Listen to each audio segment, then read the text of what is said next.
Hello दोस्तों, आपका स्वागत है इंजीनियर्स वेल्थ लैब में। सोचो एक ऐसी कंपनी जो आयुर्वेदा की सेंचुरीज ओल्ड लेगेसी को मॉडर्न एफएमसीजी दुनिया के साथ सीमलेसली जोड़ती है। सुबह गर्म पानी के साथ डाबर हनी, इम्यूनिटी के लिए च्यवनप्राश, घर में Dabur Amla hair oil, Dabur Red Paste और रिफ्रेशमेंट के लिए रियल जूस, ये सब एक ही ब्रांड के अंदर आता है, डाबर इंडिया लिमिटेड। और अब अपनी 50वीं एनुअल जनरल मीटिंग में डाबर ने एक ऐसी स्ट्रेटजी दिखाई है जो सिर्फ आज के लिए नहीं बल्कि अगले डिकेड के लिए शेयर होल्डर्स के लिए एक बड़ा गेम चेंजर बन सकती है। तो चलिए शुरू करते हैं इस जर्नी को और देखते हैं क्या डाबर सिर्फ एक ट्रेडिशनल एफएमसीजी जायंट है या ये अगले 5-10 सालों का हिडन मल्टीबैगर बन सकता है। 1884 में हुई थी और आज ये एक ग्लोबल एफएमसीजी लीडर बन चुकी है। आयुर्वेदा और नेचुरल हेल्थ केयर में अपनी स्ट्रॉन्ग लेगेसी के साथ डाबर के पास 250 से भी ज्यादा हर्बल और आयुर्वेदिक प्रोडक्ट्स का पोर्टफोलियो है जो हेल्थ केयर, पर्सनल केयर और फूड एंड बेवरेजेस कैटेगरीज को कवर करता है। कंपनी के पास 20 से भी ज्यादा वर्ल्ड क्लास मैन्युफैक्चरिंग फैसिलिटीज हैं। वहीं इनका distribution network 8.5 million retail outlets तक पहुंच चुका है अक्रॉस इंडिया में। वहीं इनके 80% हाउस होल्ड कंज्यूम करते हैं डाबर के प्रोडक्ट को और इनका नाम इंडिया की टॉप 4 एफएमसीजी कंपनीज में शुमार होता है, जबकि इनकी 26% सेल इंटरनेशनल रीजन से आती है। अपना विजन डाबर का क्लियरली डिफाइन करता है, dedicated to the health and well being of every household, और इसी वजह से डाबर इंडिया का नाम हर घर में एक ट्रस्टेड ब्रांड के रूप में जाना जाता है। अब बात करते हैं डाबर इंडिया की फाइनेंशियल हाइलाइट्स की, जहां इनका रेवेन्यू फ्रॉम ऑपरेशंस 12,563 करोड़ का रिपोर्ट हुआ है FY25 में, जो कि FY 2005 में 1,417 करोड़ का था। यानी 20 सालों में ये 12% CAGR के साथ इनका सेल्स बढ़ती हुई हमें दिखाई दी है। वहीं इनका एबिटा हमें FY25 में जो 208 करोड़ का था वो FY 2025 में 2,316 करोड़ का हो चुका है। यानी कि 13% CAGR के साथ 20 साल में ग्रो होता हुआ इनका एबिटा हमें दिखाई दिया है। वहीं इनका मार्केट कैप 90,000 करोड़ के भी पार पहुंच चुका है 20 सालों में। यानी कि FY 2005 में जो इनका मार्केट कैप 2,186 करोड़ का था वो अब 90,000 करोड़ को भी क्रॉस कर चुका है। यानी 20 साल में 41 गुना होता हुआ हमें इनका मार्केट कैप दिखाई दिया है। वहीं इनका ऑपरेटिंग प्रॉफिट मार्जिन 18.4% का रहा है और पैट मार्जिन तकरीबन हमें 14% का रिपोर्ट हुआ है। अगर हम डाबर इंडिया की नेटवर्थ की बात करें जो कि 107 बिलियन के भी पार पहुंच चुकी है, वहीं इनका नेट कैश 73 बिलियन के पार पहुंच चुका है और रिटर्न ऑन इन्वेस्टेड कैपिटल 35% है, जो कि इंडस्ट्री में सबसे अच्छा है। और सबसे बड़ी बात, डाबर के 90% प्रोडक्ट ने मार्केट शेयर गेन किया है, जो एक कम्पिटिटिव एज को क्लियर सिग्नल देता है। अगर हम डाबर इंडिया के इंटरनेशनल बिजनेस की बात करें तो FY25 में इंटरनेशनल सेल्स का शेयर 26% था और कांस्टेंट करेंसी टर्म्स में ग्रोथ 17.2% रही। मिडिल ईस्ट से इनका रेवेन्यू 26% आता हुआ दिखाई दिया, वहीं एशिया से 21%, अफ्रीका से 24% और यूरोप और अमेरिका से 14 और 15% आता हुआ इनका रेवेन्यू हमें दिखाई दिया। MENA मार्केट्स में डाबर के hair oils, toothpaste, hair creams और जेल्स फर्स्ट और सेकंड मार्केट पोजीशन पर दिखाई देते हैं। अब बात करते हैं डाबर इंडिया के डोमेस्टिक बिजनेस स्ट्रक्चर की, जहां डोमेस्टिक सेल्स कंट्रीब्यूशन 74% रहा, जिसमें से 30% health care, 50% home and personal care, जबकि 20% फूड्स एंड बेवरेजेस का कंट्रीब्यूशन रहा। और लीडरशिप कैटेगरीज में chyawanprash, honey, glucose, digestive biscuits first position पर, juice, air freshener, mosquito repellent, hair oils first और oral care, baby massage oil, cream, bleaches strong second position पर अपनी position hold करते हुए हमें दिखाई दिए। FY25 में डाबर के सेल्स का 2.3% इनोवेशन से आया, हेल्थ केयर से 2.3%, HPC से 3%, फूड एंड बेवरेजेस से 2.5%। अगर हम डाबर इंडिया के की लॉन्चेस की बात करें तो हाजमोला, मिस्टर आम, रियल वाइट्स, हाजमोला जीरा, बादशाह मसाले रेंज, ये इनके की लॉन्चेस रहे FY25 में।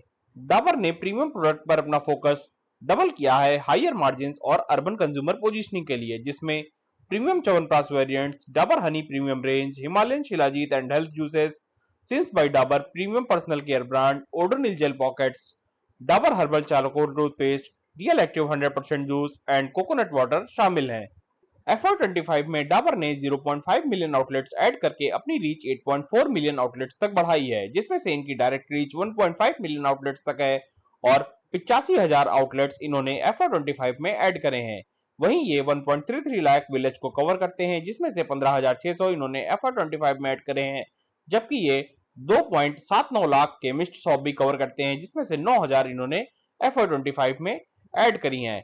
अगर हम इनके चैनल सैलेंसी की बात करें तो general trade 71%, modern trade 12%, e commerce 8%, institution 6% और होरेका एंड फूड सर्विसेज 3% हमें दिखाई देते हैं। अब बात करते हैं डाबर इंडिया के ऑपरेशनल एक्सीलेंस की, जिसमें से इन्होंने 100 करोड़ सेविंग्स की है FY25 में और 8700 से भी ज्यादा काइजेंस इंप्लीमेंट करे हैं, जबकि 500 करोड़ से भी ज्यादा मैन्युफैक्चरिंग और प्रोडक्टिविटी में इन्वेस्टमेंट की है। अब बात करते हैं डाबर इंडिया के फाइनेंशियल्स की, जहां इनका मार्केट कैप तकरीबन 96,000 करोड़ का दिखाई देता है। वहीं स्टॉक का पीई 54 का दिखाई देता है और आरओसी और आरओई 20 और 17% के दिखाई देते हैं। वहीं इस क्वार्टर की प्रॉफिट ग्रोथ हमें -5.19% की दिखाई देती है, जबकि प्राइस टू बुक 8.97 की है। वहीं कंपनी फ्री कैश फ्लो भी जनरेट करती है, जो कि 3 साल का 3,900 करोड़ के आसपास है और 5 साल का 7,144 करोड़ के आसपास है। कंपनी के ऊपर मामूली सा डेट दिखाई देता है, जो कि 0.09 का है। वहीं रिटर्न ऑन एसेट शानदार हैं 11.1% के, जबकि ईवी टू एबिटा 33.6 का है और डिविडेंड यील्ड 1.46 की है, जो कि ये शेयर होल्डर्स को अपने हर ईयर में 1-2 बार देती है। अब बात करते हैं डाबर इंडिया के पीयर्स की, जिसमें हमें टॉप एफएमसीजी कंपनीज नजर आती हैं, जैसे Godrej consumer, Colgate Palmolive, P&G hygiene, Gillette India और इमामी। जिनमें अगर हम पीई की बात करें तो हमें सबसे कम पीई कोलपाल का दिखाई देता है, जिसका 47 का है, जबकि डाबर का 54 का दिखाई देता है। वहीं गोदरेज कंज्यूमर का 66 का पीई दिखाई दे रहा है, जबकि P&G हाइजीन का हमें 52 का पीई दिखाई देता है, जबकि जिलेट इंडिया का 60 का और इमामी का मात्र 32 का दिखाई देता है पीई। तो पीई के मुकाबले में हमें सबसे सस्ती हमें इमामी दिखाई देती है, जबकि आरओसी और आरओई के मुकाबले में हमें डाबर इंडिया काफी सही दिखाई दे रही है, जहां पे हमें 20 और 17% के आरओसी और आरओई दिखाई दे रहे हैं, जबकि सबसे बड़ी कंपनी इनकी गोदरेज कंज्यूमर, जिसका हमें पी जो है वो 66 का दिखाई देता है, जबकि आरओसी और आरओई मात्र 19 और 15% के दिखाई देते हैं। जबकि जिलेट इंडिया के 56 और 41 के हैं और वहीं इमामी के 32 और 30% के हमें आरओसी और आरओई दिखाई देते हैं, जबकि कोलगेट पाल्मोलिव के 105% का आरओसी और 81% का आरओई दिखाई देता है। अगर हम ऑपरेटिंग प्रॉफिट मार्जिन के मुकाबले में देखें तो वहां भी कोलपाल हमें आगे दिखाई देती है, जिसका ओपीएम 31% के आसपास है, जबकि डाबर इंडिया का मात्र 18% का है और गोदरेज कंज्यूमर का 20% के आसपास दिखाई देता है, जबकि जिलेट इंडिया का 27 का और इमामी का 26% के आसपास दिखाई देता है। अगर हम आरओए की बात करें तो आरओए के मुकाबले में भी गोदरेज कंज्यूमर से डाबर इंडिया आगे निकलते हुए दिखाई देती है, जिसका हमें 11% के आसपास आरओए दिखाई देता है, जबकि गोदरेज कंज्यूमर का मात्र 10% का है। वहीं 3 साल की सेल्स भी हमें गोदरेज कंज्यूमर की 5.37% की दिखाई देती है, वहीं डाबर इंडिया की 5% के आसपास दिखाई देती है। तो यहां गोदरेज कंज्यूमर को टक्कर देती हुई डाबर इंडिया हमें दिखाई दे रही है। एफआईएस के मामले में भी हमें डाबर इंडिया, जिसमें हमें 12% के आसपास एफआईएस का स्टेक दिखाई देता है, जबकि जिलेट में मात्र 5% का स्टेक है और इमामी में भी हमें 12% के आसपास ही स्टेक दिखाई देता है। अब अगर हम सेल्स की बात करें डाबर इंडिया की क्वार्टर ऑन क्वार्टर बेसिस में, तो हमें जून 2024 से 3,349 करोड़ से इनकी सेल बढ़ करके 3,405 करोड़ की होती हुई दिखाई दे रही है। हालांकि क्वार्टर ऑन क्वार्टर बेसिस में 2,830 करोड़ से बढ़ करके ये 3,405 करोड़ की हो चुकी है। अगर हम ऑपरेटिंग प्रॉफिट मार्जिन को भी देखें तो क्वार्टर ऑन क्वार्टर बेसिस में ये 15% से बढ़ करके सीधे 20% के होते हुए नजर आ रहे हैं, जबकि जून जो 2024 में भी ये 20% के ही हुआ करते थे, वही अभी इन्होंने मेंटेन करता हुए दिखाई दे रहे हैं। अगर हम नेट प्रॉफिट की बात करें तो नेट प्रॉफिट इनका हमें बढ़ता हुआ दिखाई दे रहा है, जो कि 494 करोड़ से बढ़ करके 508 करोड़ का हो चुका है, जिसमें हमें ईयर ऑन ईयर बेसिस में 3% की ग्रोथ दिखाई दे रही है। हालांकि क्वार्टर ऑन क्वार्टर बेसिस में ये 313 करोड़ से बढ़ करके 508 करोड़ का हो चुका है, जो पहले -8% का था वो अब पॉजिटिव में 3% का हो चुका है।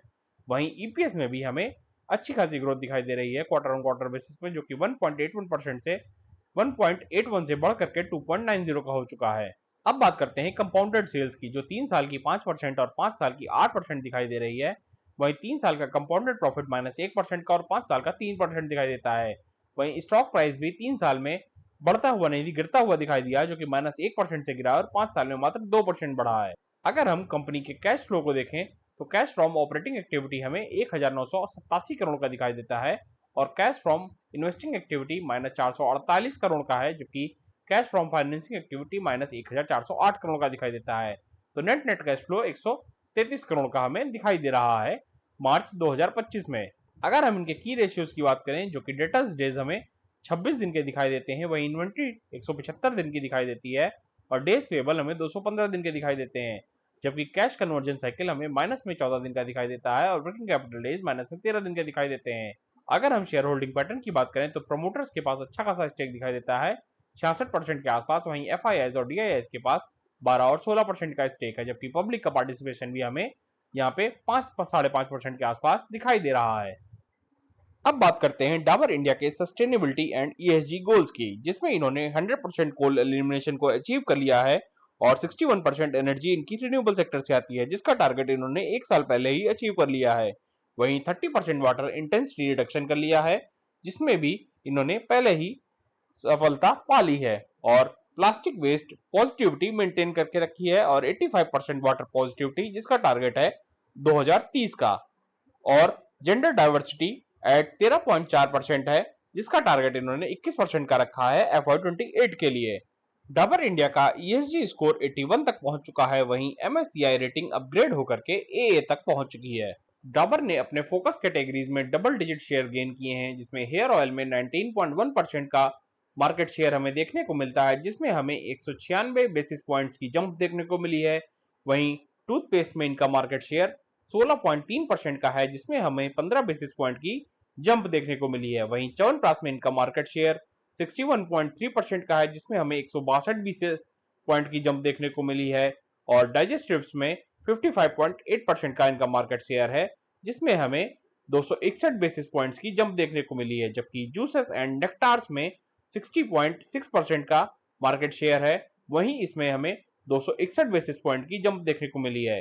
हनी में 51.4% और एयर फ्रेशनर्स में 42.1% का मार्केट शेयर डाबर इंडिया का है, जिसमें हमें 75 और 67 बेसिस पॉइंट्स की जंप देखने को मिली है FY25 में।